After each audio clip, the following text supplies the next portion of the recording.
Coucou Eric, coucou tout le monde. Bonjour, Émilie. Aujourd'hui, tu vas nous parler du lien entre les différentes étapes de processus de cancérisation et l'alimentation vivante. Voilà. Alors, il faut savoir que les différentes étapes de cancérisation concernent trois étapes. La première étape, c'est l'étape qui s'appelle l'initiation. L'initiation, c'est lorsque une cellule se fait agresser et donc il va y avoir une lésion majeure au niveau de l'ADN et il en résulte une transformation de celle-ci. Donc, dans un premier temps, c'est une cellule qui se fait agresser et qui commence à se transformer. C'est la phase de l'initiation. Ensuite, dans un second temps, la cellule transformée se développe et prolifère en formant un groupe cellulaire identique. Cette phase est appelée la phase de promotion. La phase de promotion étant la phase où, comme une promotion, c'est-à-dire que il va y avoir une augmentation, une augmentation des transformations. Donc, elle se propage, cette cellule en fait qui a été initiée va se transformer de plus en plus et va se propager, va essayer un peu comme une armée qui est en guerre, qui essaye de gagner du terrain. Comment une cellule cancéreuse peut gagner du terrain, c'est-à-dire favoriser la cancérisation d'autres cellules? Par le phénomène de l'inflammation. C'est l'inflammation qui lui permet de gagner du terrain d'une certaine manière. Et en fait, une troisième étape, la cellule acquiert les caractéristiques cancéreuses, elle se multiplie de façon anarchique, en perdant en partie son caractère différencié, son identité liée au tissu auquel elle appartient. Les vaisseaux sanguins se multiplient, ce qui s'appelle l'angiogenèse, afin d'assurer l'approvisionnement indispensable à son développement. C'est la phase de progression. Donc, on récapitule, il y a trois phases, la phase d'initiation, la phase de promotion et la phase de progression. Une phase qui est très importante, c'est la phase intermédiaire, c'est la phase de promotion qui permet de se développer, de gagner du terrain. Et donc, on a vu que c'était l'inflammation qui favorisait ce processus. Alors, avant de s'intéresser, de faire un focus sur l'inflammation, j'aimerais suggérer une idée. Ce n'est pas une idée qui est forcément euh, comment dire, proposée par les scientifiques officiels, mais c'est une constatation que j'ai trouvée intéressante. Euh, Très souvent, on considère que l'inflammation est provoquée donc par un processus biochimique. Mais il se trouve que de manière factuelle, et c'est Robert Masson, le naturopathe, qui avait mis cette idée en exergue, que l'inflammation pouvait avoir une origine mécanique. Par exemple, il avait expliqué que on avait constaté que des cancers apparaissent au point de frottement des divers appareils dont équipent par exemple les animaux de trait. Lorsqu'on met un, je ne sais pas comment ça s'appelle, un archer, comment ça s'appelle ce qu'on met sur le cheval pour... Une seule, non? non, non, non, pas une selle. Euh, euh, Ce qu'on met pour que le cheval de trait tire le chariot derrière. Ah, j'en ai aucune idée. Pas Un attelage, quoi, une sorte d'attelage. ouais, l'attelage, c'est la partie. Mais en tout cas, il y a une partie qui va frotter, qui aurait tendance à frotter la peau du cheval. Et à cet endroit, on a constaté, donc à l'endroit juste de frottement, on a constaté pour les animaux de trait, eh bien, des cancers qui prenaient leur genèse à cet endroit-là. Ensuite, on a constaté, par exemple, aussi des cancers à l'endroit du cuir chevelu des peuples qui se rasent la tête avec des outils mal affûtés.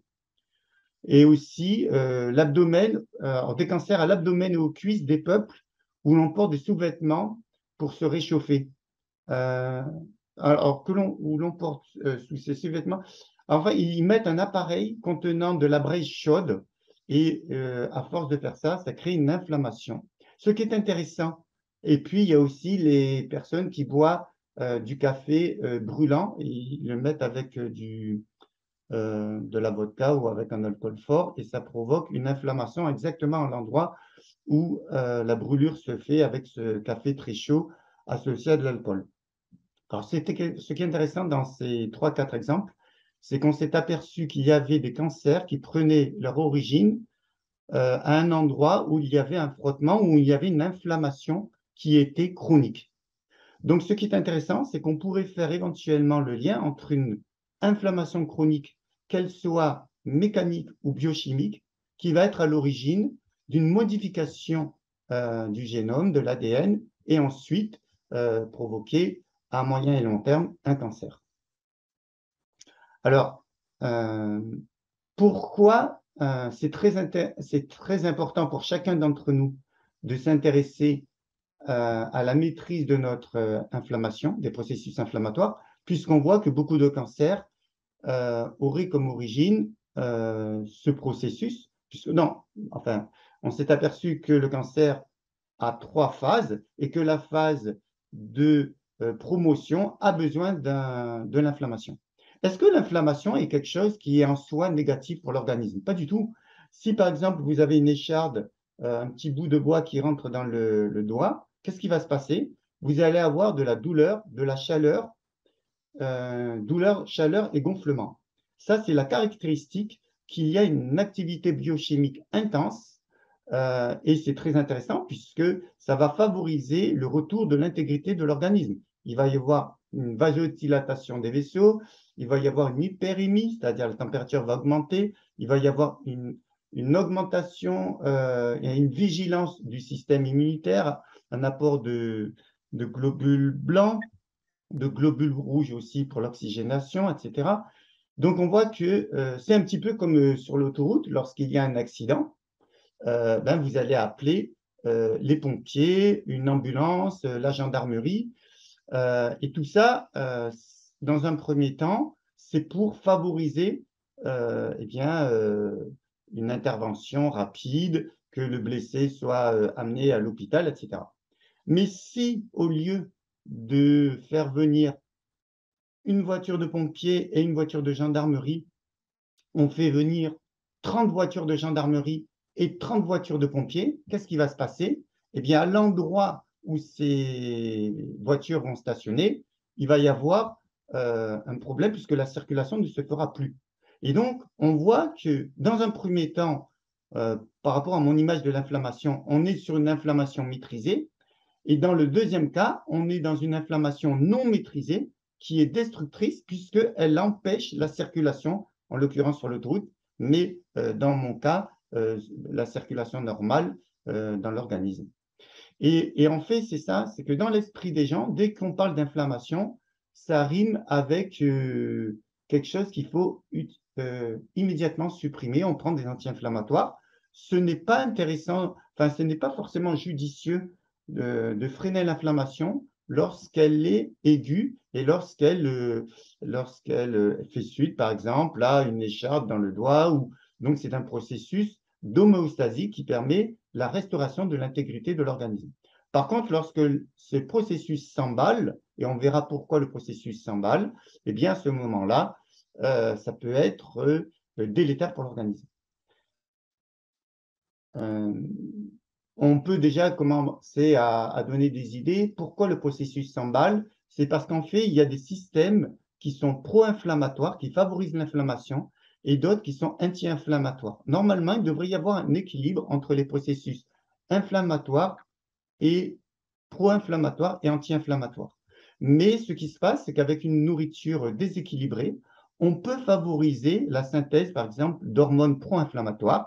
Et s'il y a trop dans l'organisme d'hormones pro-inflammatoires, cela va favoriser une inflammation non maîtrisée. Donc, il faudrait qu'il y ait un équilibre. Idéalement, il faut qu'il y ait un équilibre entre les molécules pro-inflammatoires et anti-inflammatoires. Par exemple, les molécules anti-inflammatoires, c'est les PGE1 et les PGE3, prostaglandine, PGE1, PGE3, et les pro-inflammatoires, c'est les PGE2. Si par votre alimentation, si par exemple vous consommez trop d'acides gras saturés ou des aliments raffinés en règle générale, vous allez favoriser la synthèse de prostaglandine PGE2 qui vont favoriser l'inflammation. Et quand l'inflammation est favorisée de manière potentielle, à la moindre étincelle, ça prend feu. En fait, c'est un petit peu pour faire une image. Si, par exemple, vous avez un bois qui est très sec, à la moindre étincelle, ça va prendre feu. Alors que si le bois n'est pas sec, il est humide avec des essences non inflammables, eh bien, lorsqu'il y aura une étincelle, ça ne prendra pas feu immédiatement. C'est ça qui est intéressant, c'est de comprendre que c'est nous, par rapport à nos habitudes alimentaires et nos habitudes de vie, qui favorisons cet excès de molécules pro-inflammatoires. Ensuite, pourquoi certaines personnes, à leur insu, peuvent favoriser un terrain qui est favorable au cancer? C'est parce que, comme on vient de le voir, si on a une inflammation qui est présente de manière chronique, cela peut favoriser euh, le terrain cancéreux. Et alors, cette remarque fait lien avec ce qu'on appelle l'inflammation bas grade. Je ne sais pas si tu sais ce que c'est, l'inflammation de bas grade. Tu sais ce que Mhm. c'est?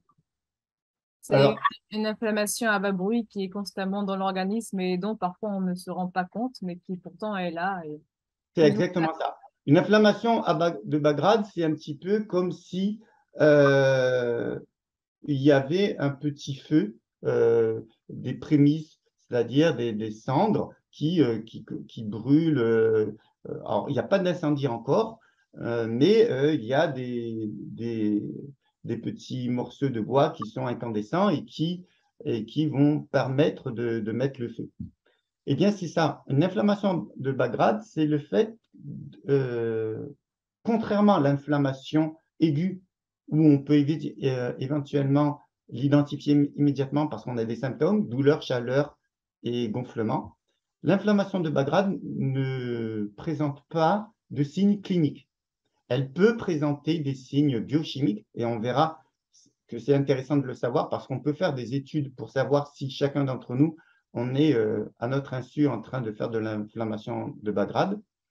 Mais en tout cas, l'inflammation de bas grade va faire le lit ensuite des maladies graves comme le cancer. Alors, l'inflammation de bas grade est favorisée par tout ce qui peut provoquer de l'inflammation, c'est-à-dire toutes les maladies chroniques. Si par exemple vous avez des troubles digestifs chroniques ou des sinusites chroniques, même des pathologies qui sont insignifiantes, le fait qu'il y ait de la chronicité, c'est-à-dire que le système immunitaire est sollicité de manière permanente, eh bien, ça peut provoquer de l'inflammation de bas grade qui fera le lit ensuite de maladies graves comme le cancer. D'ailleurs, le cancer est souvent une maladie qui arrive après des années et des années de, de détérioration. Un cancer, ce n'est pas une maladie comme une maladie infectieuse qui peut provoquer des troubles très graves du jour au lendemain. Le cancer, en général, c'est quelque chose qui se prépare à bas bruit pendant des mois et des années, et souvent des années, et ensuite on a les premiers symptômes. Et quand les premiers symptômes du cancer apparaissent, la maladie est déjà préparée et amorcée depuis très longtemps. Donc, il faut rester vigilant sur tous les comportements qui peuvent favoriser l'inflammation de bas grade. Alors, l'alimentation raffinée, l'alimentation où l'on favorise, par exemple, la consommation d'huile raffinée. Il faut, par exemple, favoriser plutôt l'équilibre entre les oméga 3, les oméga 6, les oméga 9. Je n'ai pas le temps aujourd'hui d'expliquer que l'huile de tournesol oméga 6 n'est pas une huile pro-inflammatoire à proprement parler, mais ça demande de la subtilité pour le comprendre. On peut en consommer sans aucun problème si elle est de première pression vierge et biologique. Ça, c'est une petite parenthèse. Alors, il faut savoir que ce qui peut vraiment favoriser les processus inflammatoires de bas grade, c'est les personnes qui acceptent ou qui tolèrent des troubles digestifs chroniques. Le fait d'avoir des ballonnements, d'avoir des gaz, d'avoir des remontées acides, tous ces symptômes qui sont, comment dire, qui favorisent, en tout cas qui permettent de comprendre qu'on a une dysbiose, c'est-à-dire un déséquilibre de la flore intestinale, eh bien, ça peut tout à fait faire le lit de l'inflammation de bas grade et ensuite être à l'origine de problèmes à distance. Il faut savoir aussi que le fait d'être en surpoids, d'avoir aussi une glycémie non maîtrisée, d'avoir un terrain prédiabétique ou diabétique, favorise l'inflammation de bas grade. Je vais expliquer quelque chose d'assez simple. Pourquoi il est très important de s'intéresser à sa flore intestinale et faire en sorte qu'elle ne soit pas déséquilibrée? Parce que lorsqu'on a des dysbioses, on modifie sa flore intestinale. Cette flore intestinale va devenir pro-inflammatoire, c'est-à-dire qu'elle peut contribuer à altérer la muqueuse intestinale. La muqueuse intestinale, ensuite, comme elle fait un quarantième de millimètre, elle va se faire agresser. On va parler en termes techniques de disjonction des entérocytes. C'est comme une maille qui s'ouvre. Ensuite, vous avez toutes sortes de macromolécules, de molécules qui sont encore pas assez digérées, qui ne devraient pas passer, mais à la faveur de l'ouverture des mailles de la muqueuse, ils vont pénétrer dans le sang, dans la lymphe, et un anticorps un antigène associé à un anticorps qui est une réponse du système immunitaire va favoriser la synthèse de ce qu'on appelle un, un complexe immune. Et normalement, ces complexes immunes sont détruits par le système immunitaire. Mais lorsqu'il y a trop de complexes immunes, ces complexes immunes peuvent se déposer à un endroit, par exemple au niveau du pancréas, au niveau du foie, et ensuite le système immunitaire va vouloir les détruire, et en détruisant ces complexes immunes en excès, il va créer une maladie auto-immune parce qu'il va détruire l'organe lui-même. Donc on voit que pour maîtriser toutes ces pathologies, et particulièrement le cancer, puisque tel est le sujet d'aujourd'hui, il faut être capable de maîtriser les processus inflammatoires. Et les processus inflammatoires se maîtrisent évidemment par le respect de tous les facteurs de santé, pas uniquement l'alimentation, la respiration, le sommeil, l'activité physique, etc. Mais une bonne alimentation à dominante bio-végétarienne avec des aliments vivants, des fruits, des légumes, mais plutôt des légumes, des plantes, des aromates, des jus d'herbe, eh bien, ça va permettre de freiner les processus inflammatoires et oxydatifs. Et pour terminer, il existe des tests qui permettent, des analyses sanguines qui permettent de déceler, de savoir si vous avez une inflammation de bas grade.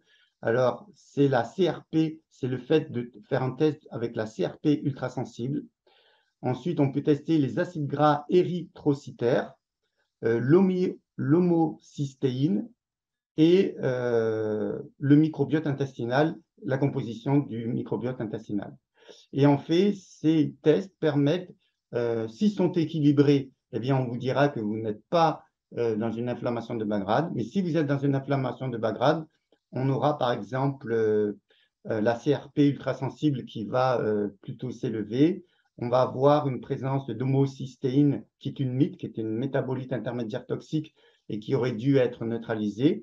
Et en l'occurrence, en présence d'une carence en vitamine B6, B9, B12, cette homocéine n'est pas métabolisée, elle reste dans le sang et elle provoque des dégâts à distance. Donc voilà, et il existe un bilan qui s'appelle le bilan mini-SHEK, M-I-N-I, mini-SHEK, S-H-E-C-K, qui permet la détection de tous ces paramètres qui sont intéressants. Voilà, je ne sais pas si tu as des questions, ma chère Émilie. Eh ben, non. J'ai trouvé ça plutôt complet. Très bien. Combien de temps il nous reste là? Alors, 10 minutes. Ah d'accord, je vais pas commencer. Alors Eh écoute, ben, alors pour le coup, puisqu'il nous reste 10 minutes et que tu parlais de l'huile de tournesol et des oméga 6, et que l'huile de tournesol pouvait être, malgré ce qu'on peut entendre, intéressante, peut-être que tu peux creuser, non? d'accord. Alors, très souvent, j'ai même vu des naturopathes dire que l'huile de tournesol était inflammatoire ou inflammatoire. En fait, dire ça, et ça, c'est vraiment. Hier, je discutais avec une élève, enfin une personne qui souhaitait éventuellement rentrer dans ma formation, et on parlait justement de la subtilité de certaines connaissances qui sont ou qui ne sont pas dans certains cours.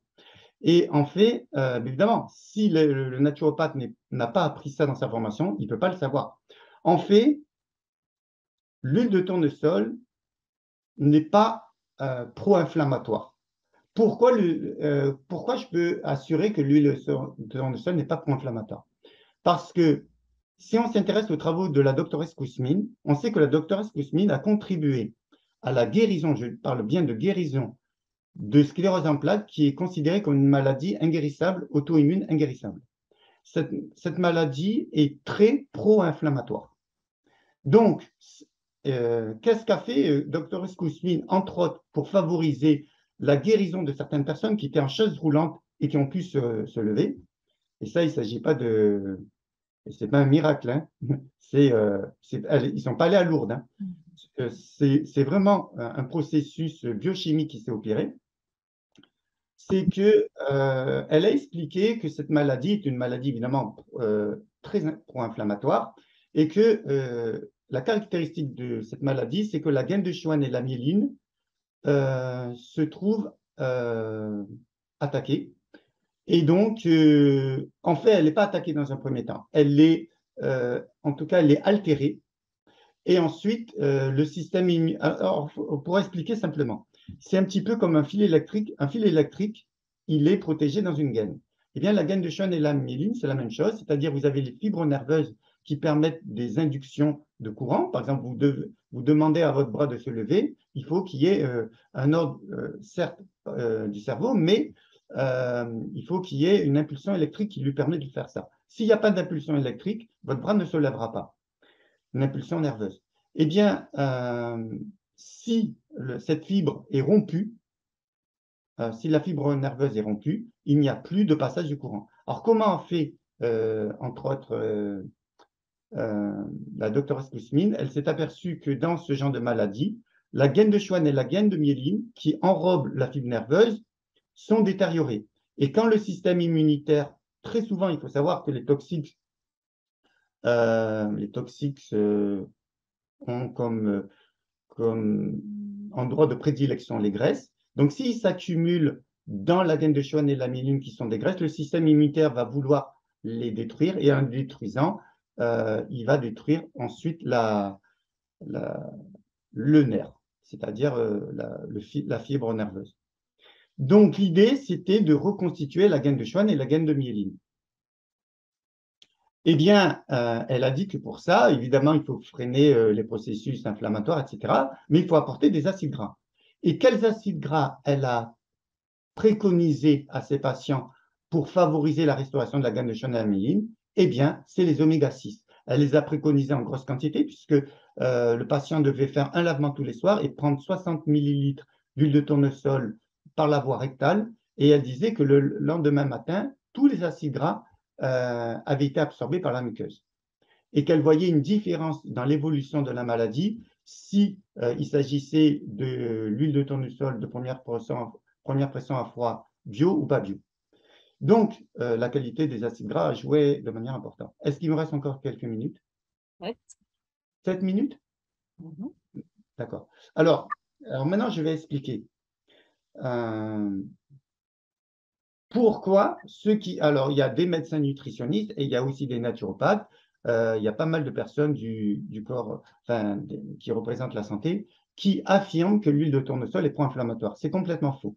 L'huile de tournesol n'est pas pro-inflammatoire pour la bonne raison, de manière factuelle, que si cette huile avait favorisé le processus inflammatoire, la doctoresse Kousmine n'aurait jamais pu contribuer à la restauration de la gaine de Schwann et de la myéline et permettre à ces patients de se lever. C'est complètement absurde, alors que là, on était sur des très grosses quantités d'huile de tournesol.